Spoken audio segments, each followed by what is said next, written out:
There's an interesting perspective shift that I find really powerful for myself and for my clients, and I'm curious what you think. Often, when somebody reaches out for help, they have some symptoms, some discomfort, some worries, some fears that are really bogging them down. They might even have some somatic symptoms, feelings in their body that are really uncomfortable, and they want some relief from that. And often, what I find is that there's two layers that a person is asking for when they reach out for help.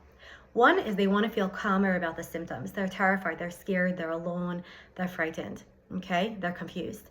Second is, please help these symptoms go away or help them be less. The first thing I always work on is the fear. Because what happens is, here's the symptoms and here's the emotional response to it. When a client is in a state of panic, that they're having panic attacks, depressive symptoms, PTSD, or not able to be present, or whatever it is, what I want to help first is give them psychoeducation, help them understand that they're not crazy, and normalize what's happening so we could lessen the panic about the symptoms. Once there's calmness there, then we could do the underlying work.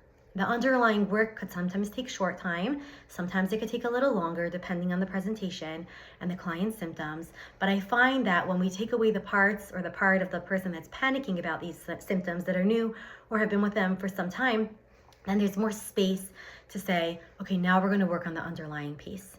So when you have a client that comes in, before you dive in and say, okay, we're going to go into this target or this emotional pain, one of the most important things is developing a relationship and giving them education about their symptoms so they could feel calmer and they could settle into the therapy work and they could already start experiencing relief from the very first few sessions you start working with them.